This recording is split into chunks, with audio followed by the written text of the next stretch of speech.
देखो बच्चों, तुम लोगों को जो है वर्गमूल चैप्टर से, तुम्हारे पाठ्य पुस्तक से क्वेश्चन हम बताए थे, वो अभ्यास अब समाप्त हो गया है। अब वर्गमूल चैप्टर का ही कुछ अतिरिक्त प्रश्न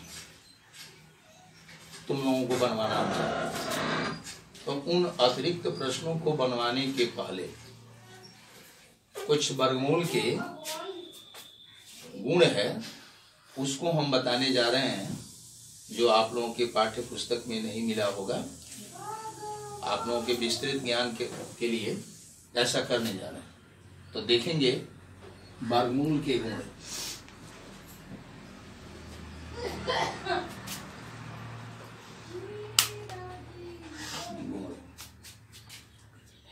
प्रॉपर्टीज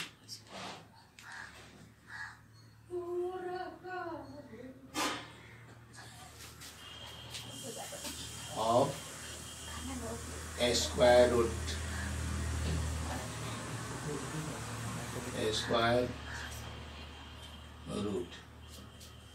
वर्गमूल के गुण। इसमें पहला गुण देखिए,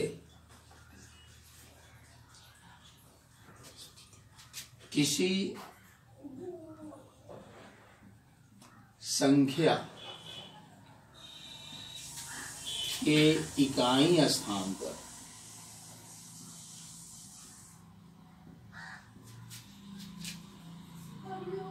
दो, तीन, सात या 8 हो तो वह संख्या परिपूर्ण वर्ग संख्या नहीं हो सकता। परिपूर्ण वर्ग संख्या नहीं हो सकता। अर्थात उसका वर्गमूल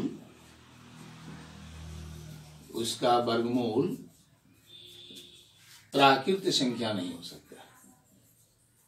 प्राकृत संख्या नहीं हो सकता। अब इसको जरा समझेंगे। किसी संख्या के इकाई स्थान पर, यानी कोई संख्या हो, अगर उसके इकाई स्थान पर इन चारों में से कोई एक संख्या अगर हो तो उसका वर्गमूल जो है एक प्राकृत संख्या नहीं हो सकता, या वह परिपूर्ण वर्ग संख्या नहीं हो सकता है। जैसे में आप देखेंगे 122, इस संख्या के इकाई स्थान पर 2 है, तो यह 122 का वर्गमूल प्राकृत संख्या नहीं हो सकता है, यानी 122 परिपूर्ण वर्ग संख्या नहीं है। उसी तरह से 443 अगर हम लिख दें और इसके इकाई स्थान पर 3 है, तो बिना इसका वर्गमूल निकाले ही हम समझ सकते हैं कि इसका वर्गमूल प्राकृत संख्या नहीं हो सकता है, यानी यह परिपूर्ण वर्ग संख्या नहीं है। उसी तरह से आप 997 अगर लिखते हैं तो इसके इकाई स्थान पर 7 है, तो यह संख्या परिपूर्ण वर्ग संख्या नहीं हो सकता है। उसी तरह से अगर 1008 लिख दें तो इसके इकाई स्थान पर 8 है, तो यह संख्या परिपूर्ण वर्ग संख्या नहीं हो सकता है। इस तरह से आपको संख्याओं का एक समूह दे दिया जाए और उसमें से कहा जाए कि आप पहचान कर बताइए कि कौन कौन संख्या परिपूर्ण वर्ग संख्या नहीं है, तो उसमें यह नियम जो है आपको मदद करेगा। यह नियम आपको जानकारी रहेगा, तो बिना वर्गमूल निकाले ही आप इस नियम के द्वारा समझ सकेंगे कि किस किस संख्या का, कौन कौन सी संख्या इसमें परिपूर्ण वर्ग संख्या नहीं है। अब चलिए दूसरा नियम इसी से संबंधित है। किसी संख्या के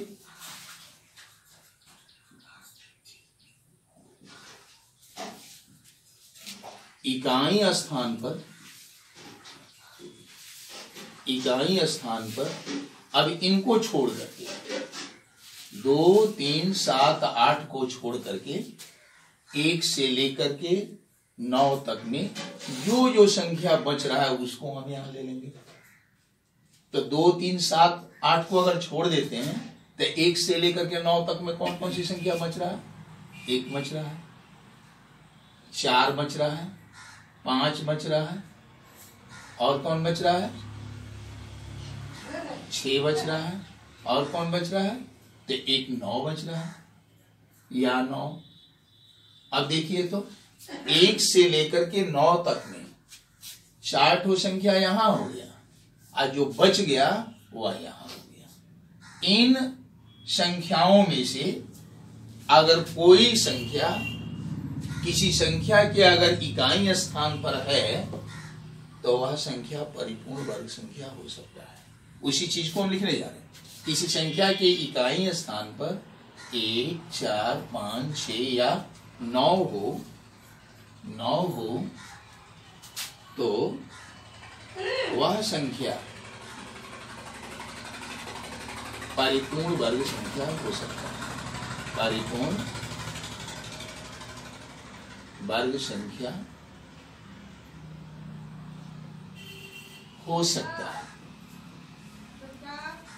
परिपूर्ण वर्ग संख्या हो सकता है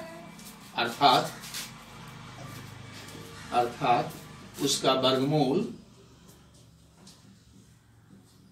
वर्गमूल एक प्राकृत संख्या हो सकता है। एक प्राकृत संख्या हो सकता है। जैसे 121, 64,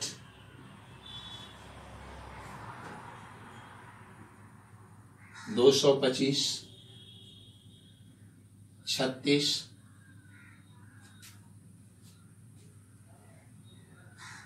169।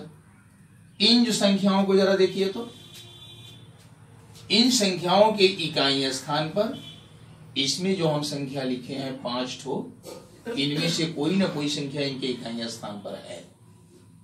इसलिए बिना वर्गमूल निकाले हम आसानी से पहचान सकते हैं कि इन संख्याओं का अगर वर्गमूल निकालें तो एक प्राकृत संख्या इनका वर्गमूल होगा।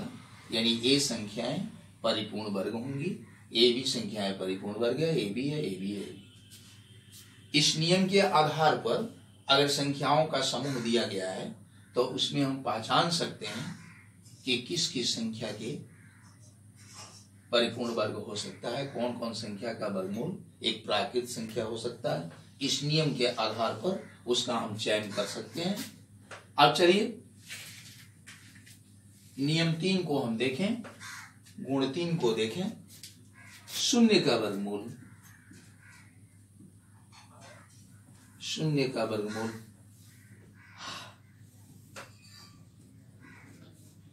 शून्य होता है।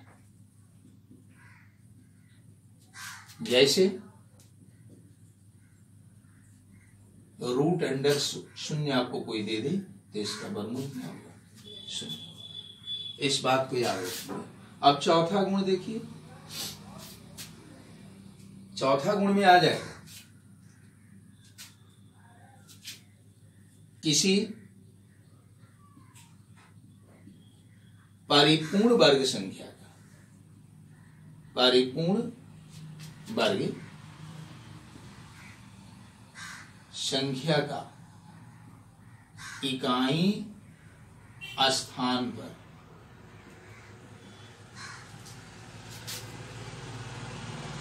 सम संख्या हो तो उसका वर्गमूल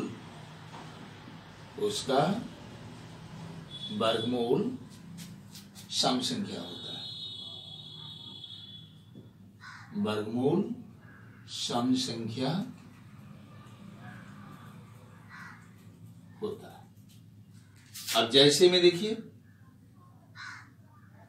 किसी परिपूर्ण वर्ग संख्या का इकाई स्थान पर, यानी कोई ऐसी संख्या हो जो परिपूर्ण वर्ग हो, जिसका वर्गमूल पूरा पूरा निकाला जा सकता हो, उसके इकाई स्थान पर अगर कोई सम संख्या है तो उसका वर्गमूल जो है सम संख्या होता है। जैसे 64 का देखिए, 36 का देखिए,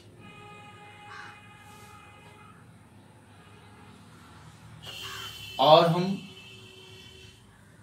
यही दो संख्या है। अब देखिए इनको उदाहरण में, यदि 64 का हम वर्गमूल निकालते हैं तो 8 होगा। 8 क्या है? एक सम संख्या। क्यों सम संख्या आया है? तो 64 के इकाई स्थान पर सम संख्या है। अभी आपको बताया है कि परिपूर्ण वर्ग संख्या होना चाहिए। अगर उसके इकाई स्थान पर अगर सम हो तो उसका वर्गमूल भी सम होगा।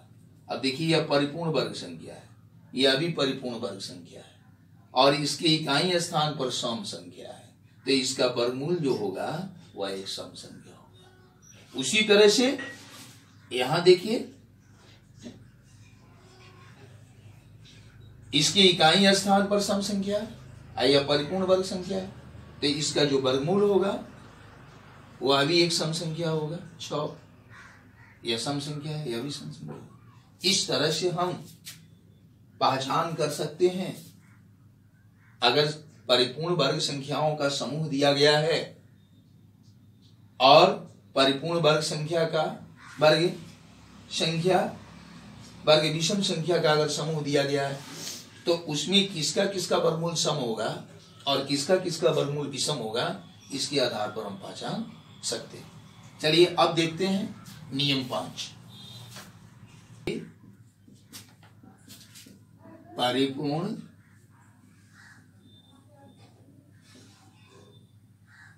वर्ग संख्या का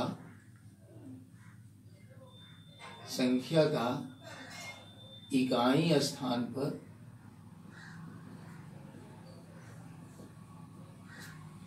किसी परिपूर्ण वर्ग संख्या का इकाई स्थान पर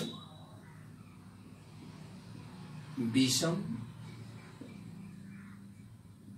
संख्या हो तो उसका वर्गमूल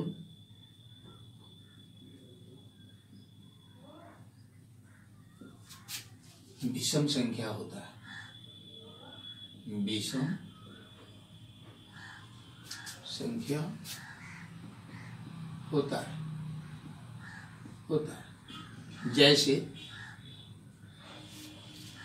169 को देखिए, 121 को देखिए, 25 को देखिए। इन संख्याओं के ये संख्याएं जो दी गई है वह परिपूर्ण वर्ग संख्या है, और इनके इकाई स्थान पर देखिए विषम संख्या है। इसलिए इनका जो वर्गमूल हम निकालेंगे वह भी एक विषम संख्या होगा। 169 का वर्गमूल 13 होता है, 13 विषम संख्या। 121 का वर्गमूल 11 होगा, 11 भी एक विषम संख्या है, और 25 का वर्गमूल अगर निकालते हैं तो 5 आएगा, यह भी एक विषम संख्या है। इस तरह से आप जो है परिपूर्ण वर्ग संख्याओं का समूह दिया गया हो तो उसमें आप पहचान सकते हैं कि किस संख्या का वर्गमूल विषम होगा और किस संख्या का वर्गमूल सम होगा। बिना जो है आप बिना वर्गमूल निकाले इस नियम के द्वारा आप इसको जान सकते हैं। अब चलिए हम 6ठा नंबर नियम बताते हैं, गुण बताते हैं आपको। किसी संख्या के अंत में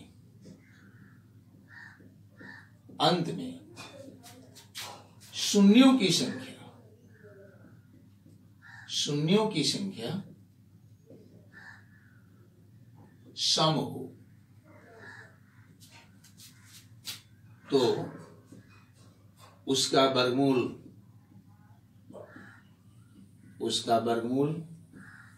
एक प्राकृत संख्या होता है, एक प्राकृत संख्या होता है। जैसे 100 को देखिए, इसके इकाई, इसके अंत में शून्य की संख्या 2 ठो है, यानी सम है, शून्यों की संख्या सम है। तो यह जो है परिपूर्ण वर्ग हो सकता है। इसका वर्गमूल हम निकालेंगे तो यह एक प्राकृत संख्या आएगा, इसका वर्गमूल। उसी तरह से आप 1000 का देखिए, इस संख्या के अंत में शून्यों की संख्या कितना है? 1 2 3 4। 4 क्या है? एक सम संख्या है। इसलिए इसका अगर हम वर्गमूल निकालें तो पूरा पूरा वर्गमूल निकल सकता है, यानी इसका वर्गमूल एक प्राकृत संख्या होगा। उसी तरह से हम एक और उदाहरण ले सकते हैं। 2500 को देखिए ना, इस संख्या के अंत में शून्यों की संख्या 2 है, यानी सम है, 2 सम है।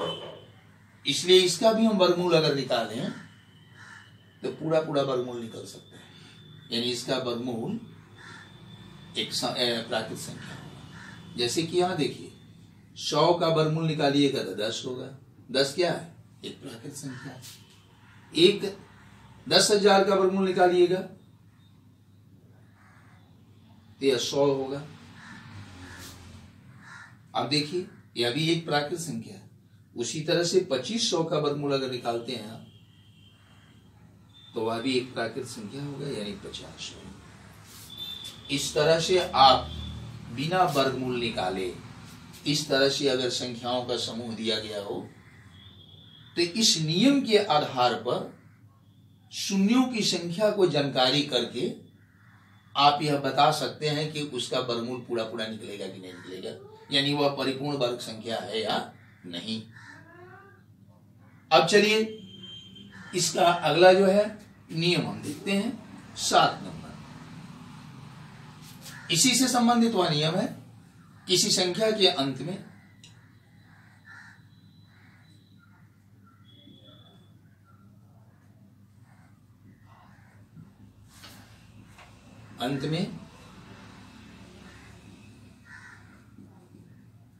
शून्यों की संख्या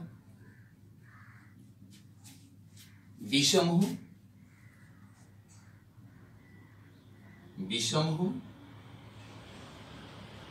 तो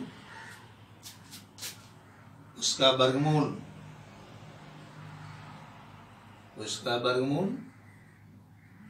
एक प्राकृत संख्या नहीं होगा,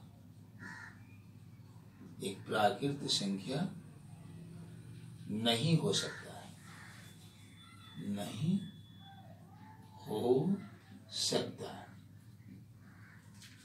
जैसे 10 को देखिए, इसके इकाई स्थान पर शून्यों की संख्या 1 है। 1 क्या है? विषम संख्या है, इसलिए इसका वर्गमूल नहीं निकल सकता है पूरा पूरा। यह एक परिपूर्ण वर्ग संख्या नहीं है। इसका वर्गमूल अगर निकलेगा तो दशमलव में निकलेगा, जो एक प्राकृत संख्या नहीं है। उसी तरह से आप 250 का वर्गमूल अगर निकालना चाहते हैं तो नहीं निकलेगा पूरा पूरा वर्गमूल इसका। यह परिपूर्ण वर्ग संख्या नहीं है। इसका वर्गमूल निकालेंगे तो दशमलव में निकलेगा, जो एक प्राकृत संख्या नहीं है। उसी तरह से आप अगर 1000 का वर्गमूल निकालना चाहते हैं तो जरा देखिए तो इस संख्या के अंत में शून्यों की संख्या कितना है? तो आप कहेंगे 1 2 3, शून्यों की संख्या 3 है। और 3 क्या है? एक विषम संख्या है, इसलिए इसका वर्गमूल अगर निकालते हैं तो पूरा पूरा वर्गमूल इसका नहीं निकलेगा, ये दशमलव में निकलेगा, जो एक प्राकृत संख्या नहीं है। इस तरह से आप ऐसे संख्याओं के समूह को पहचान सकते हैं इस नियम के द्वारा, बिना वर्गमूल निकाले कि वह संख्या जो है परिपूर्ण वर्ग संख्या है या नहीं।